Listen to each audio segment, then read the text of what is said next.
అందరికీ నమస్కారం. నేర ఆంధ్రప్రదేశ్గా మారిన ఆంధ్రప్రదేశ్ ఈరోజు మనం చూస్తున్నాం. మన ఆంధ్రప్రదేశ్లో జరుగుతున్నటువంటి ఎన్నో రకమైనటువంటి పరిస్థితులు. అందులో వైసీపీ గవర్నమెంట్ ఫామ్ అయిన 4 సంవత్సరాల నుండి చూస్తున్నాం. ఫస్ట్ డెమోలిషన్ స్టేజ్ నుండి స్టార్ట్ అయినటువంటి రౌడీయిజం ఈ రోజుకు ఎంత మితిమరిపోయిందని అంటే అది అందరికీ తెలుసు, ప్రజలందరికీ కూడా అందరు చూస్తున్నారు. కానీ భయం, ఆ భయం తరిమి కొట్టాలి అని అంటే మనం మంచి గవర్నమెంట్ అనేది ఎన్నుకోవాలి. అది ఎన్నుకోవాలి అని అంటే అది ఒక్కరి వల్లే సాధ్యమవుతుంది. అది మన నారా చంద్రబాబు నాయుడు వల్లే సాధ్యమవుతుంది. అయితే నేర చరిత్ర నేను ఎందుకు అన్నాను అని అంటే ఈ రోజు ఈ గవర్నమెంట్ లో ఉండేటటువంటి చర్యలు ఎలా చేస్తున్నారు అని అంటే దానికి అంతుపంతు లేదు. దాంట్లో అందరూ ఇన్వాల్వ్ అయ్యారు. అటు పోలీస్ వ్యవస్థ అవనివ్వండి, ఎంతమంది ఏ వ్యవస్థని వదిలిపెట్టలే.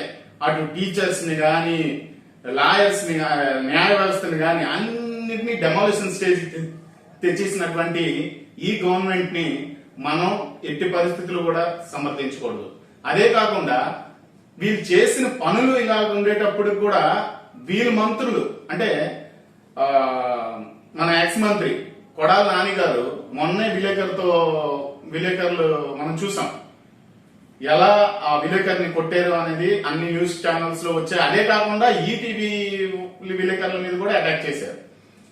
ఈ అటాక్ చేసిన దాన్ని కూడా మళ్ళీ వాళ్ళు స్పందించేసి వాళ్ళ తాలూకా హెడ్స్ గాని వచ్చుంటే, అంటే రామోజీరావు గాని వచ్చుంటే, నెక్స్ట్ ఆంధ్రజ్యోతి నుండి ఆ హెడ్ వచ్చుంటే వీళ్ళందరికి కూడా కాలు చేతులు ఎరగొట్టే స్థాయికి తీసుకెళ్తామని అనడం ఎంతవరకు ఇది సమన్వయం? మనం ఇవన్నీ ఆలోచించి రేపొద్దున్న ఈ రాబోయే రోజుల్లో మంచి ఎలక్షన్ వస్తుంది కాబట్టి తెలుగుదేశం పార్టీని ఖచ్చితంగా గెలిపించి మంచి మెజారిటీతో కానీ గెలిపించినట్లయితే ఈ యొక్క పరిపాలన అనేది మంచిగా సాఫీగా అంటే అన్ని స్టేబుల్ గా నడవాలి అని అంటే ఖచ్చితంగా తెలుగుదేశం పార్టీ రావాలి.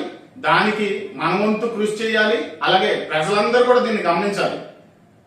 రేపొద్దున ఫ్యూచర్ ని, ఒక పిల్లల యొక్క ఫ్యూచర్ ని ఎలా కాపాడాలి అనేది మనం ఖచ్చితంగా చూసి మంచి వ్యక్తిని మనం జనసేన అలాగే టీడీపీ ఫామ్ అయినటువంటి గవర్నమెంట్ ని ఫామ్ చేసి మంచి లీడర్షిప్ ని ఎన్నుకోవాలని కోరుకుంటున్నాను.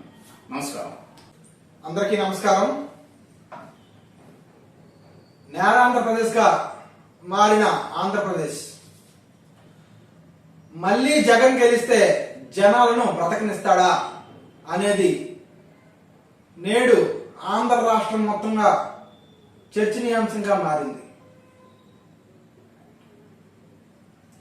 ఒకవైపు సాక్షాత్తు ముఖ్యమంత్రి చొక్కాలు మడత పెట్టండి అని చెప్తూ ఒక మీడియా ప్రతినిధి మీద దాడి చేస్తే మా వాళ్ళకు బీపీ వచ్చుంటుందిలే అనేసి సమర్థించుకుంటూ ఉంటే, అలాగే రాష్ట్రమంతా తాలిబాన్లకు మించిన అరాచక పాలన ఉంది,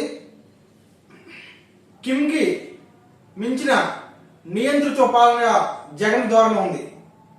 ఇలాంటి పరిస్థితుల్లో ప్రభుత్వ చెప్పుచేతల్లో విచారణ సంస్థలన్నీ ఉండి గిట్టని వారిపై దాడులు చేస్తున్నారు. మరోపక్క ఐఏఎస్లు అయ్యా ఎస్ అంటున్నారు, ఐపీఎస్లు నీ బాంచ దొర అంటున్నారు. ఇవన్నీ చూస్తుంటే రాష్ట్రంలో ఇంకా ప్రజాస్వామ్యం బ్రతుకుందా అని ఒక్కోసారి అనిపిస్తుంది. ప్రతిపక్షాలు గలమెత్తకూడదు, మీడియా మిత్రులు కలమెత్తకూడదు అనే ఒక ధోరణి ఈరోజు రాష్ట్రంలో ఉంది.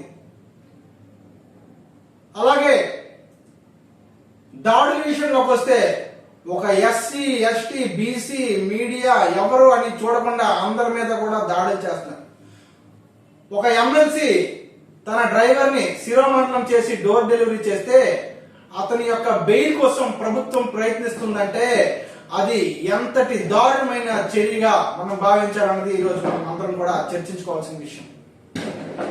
అలాగే ఒక ఎస్సీ కుర్రాడి నోట్లో మూత్రం పోయడం ఏంటి, ఒక ఎస్సీ జడ్పీటీసీ కుర్చీ మీద మూత్రం పోయడం ఏంటి? ఇవన్నీ చూస్తుంటే చాలా అసలు ఈ రాష్ట్రంలో ఎందుకు పుట్టాంరా బాబు అని ఒక్కోసారి అనిపిస్తుంది. ఒక్కొక్క మీడియా ప్రతినిధులపై దాడులు, మీడియా సంస్థలపై దాడులు, ఇవన్నీ ప్రోత్సహిస్తుంది ఈ నేటి ప్రభుత్వం. అవే కాకుండా దానికి తోడుగా సమర్థించుకుంటున్నారు. మా వాళ్ళకి బీపీ వచ్చిందిలే అందుకే అలా చేశారనేసి. మరి రేపు వేరే పార్టీ, సపోజ్ తెలుగుదేశం పార్టీ వస్తే ప్రభుత్వానికి, వాళ్ళు కూడా ఇలాగే సమర్థించుకుంటూ పోతే రాష్ట్రం అధోగతి అవుదా? కాబట్టి ఇలా ఇవన్నీ చేసుకుంటూ ఒక మన ఆంధ్ర రాష్ట్రాన్ని ఒక భయానక పరిస్థితికి తీసుకొచ్చి దీనివల్ల లబ్ధి పొందాలని ఏదైతే ప్రయత్నం జగన్మోహన్ రెడ్డి గారు చేస్తున్నారో అది ఎప్పటికీ జరగదు. మీడియా యొక్క స్వేచ్ఛను కానీ ప్రజల యొక్క స్వేచ్ఛను కానీ హరించడానికి చూసిన ఈ చరిత్రలో ఎప్పుడు కూడా అది సక్సెస్ అవ్వలేదు, ఎప్పటికీ అవ్వబోదు కూడా. ఇది గుర్తెరిగి మీ యొక్క పాలన చేస్తారని కోరుకుంటున్నాము. అలాగే ప్రజలందరూ కూడా వీటిని గమనించి ఈ యొక్క ప్రభుత్వానికి బుద్ధి చెప్తారని తెలియజేస్తూ ధన్యవాదాలు.